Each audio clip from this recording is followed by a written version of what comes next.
This video is about my milanote second brain and is part of a series of my entire second brain structure, which is this one. There's no perfect software for individual needs, so we must do it ourselves to build a perfect second brain for us.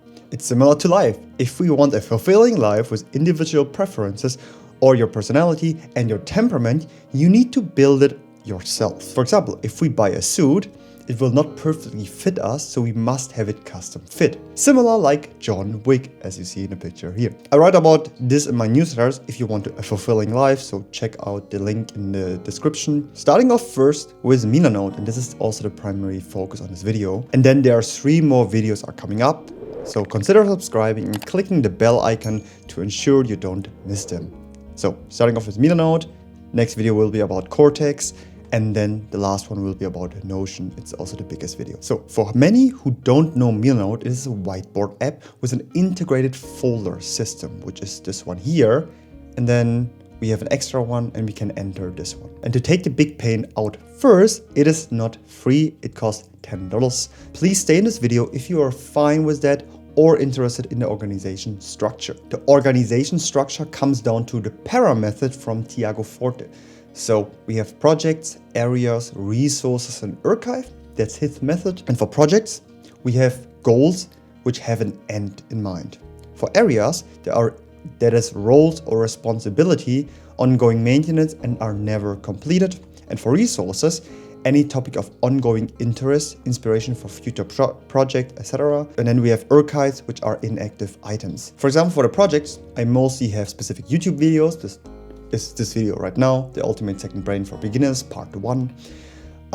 Then evergreen newsletter, etc., which always have an end in mind. And for areas, for example, daily quick access, my ultimate second brain structure, which I just showed you, my one-person business, second brain structure. And yeah, for resources, this could be a template for writing, image diary, books written, screenshot, food recipes, etc. And archives can be things which we don't need anymore, which are older ones, etc. Yeah, this stuff is pretty easily built. So this is the beginner tutorial. So for that, I done just a column. I color it. You can be really creative with that. I name them. And then you can also lock them here, lock position. So you can't move it anywhere. So all of that stuff is locked here. I also put a note there to understand what actually specific project areas, resource, and archive means, so I always know and understand it. Then what I always do, I include into these columns a board view, and then I have this para method with a folder structure into it. Yeah, super simple, and you can build this exact like that. milanote is extremely simple. That's the reason why I also love it that much. And another thing, except of the para method, is also the inbox feature. There are 2 different inboxes we have.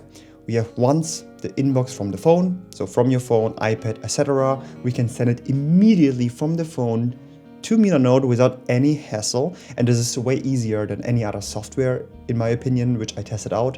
Then we have another second option, which would be, for example, here, an unsorted feature where I think, yeah, this comes when we lock it from the browser. Means, so for example, milanote has a browser extension, and if we, for example, lock this one here, save to home, or any other document, this is going to come up here, and then we can organize this to any of the para fields and project areas, resources, and archive.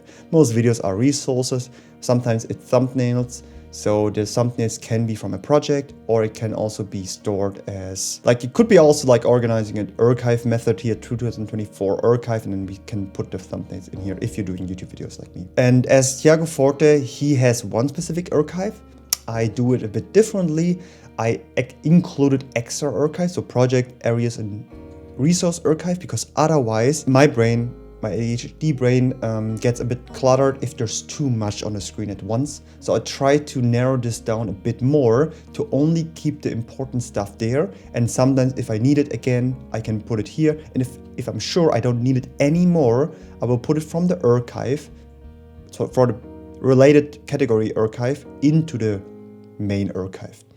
And this is just a simple way for me to organize it even more. Another way I also organize more is a to-do task app. which is actually mostly open. And there are specific things I need to get done this week or as fast as possible. So I always have it right in front of me. So I know, okay, when I'm doing specific projects, I always have a to-do task open on the side. And then I know sometimes, okay, I store this as a thumbnail, which is going to be right now or in the near future or whatsoever. So yeah, and this one mostly will be fixed every week. And I organize and store it at the end of the week or when I've had time to it. And then, yeah. And I try to always keep it at 0. So the next task I'm going to do is this week is fixing the stuff and keep it to 0 again. And this para method system can also be organized in any other way. You can use it in Notion, you can use it in Cortex, you can use it on your computer screen, desktop, MacBook, and I also use it in my iCloud. So for my entire iCloud, I have it exactly like the para method, and this actually helps me a lot. Like honestly, a lot. That's actually it, my entire tutorial. There's not really much to do more or explain except of understanding milanote, and that is the primary thing. So you can really be creative what options milanote have with the table, but this is, for example, my way of templates in milanote and really be organized in milanote with actually this most simple second brain app. And yeah, this was the one I started for my second brain, and then I developed it more into Notion and Cortex. So if you want more information, consider joining my 90-day challenge. And the primary goal of this challenge is to build a life of freedom and autonomy, pursuing your passions without financial restrictions and waking up motivated and excited. There's no bullshit, just pure value for 90 days. Check the link down below. If you're interested, read my problem-solving newsletter for a fulfilling life, as I mentioned in the beginning. Or you can also download the Notion operating system, which I did not go on in this video, but in the third video in this series. And yeah, if you're, for example, a Notion productivity person. And yeah, all that is linked down below. And thanks for watching this video, and leave any review, feedback about the videos, what I can improve for the next video. Thanks, and see you guys in the next video. Bye.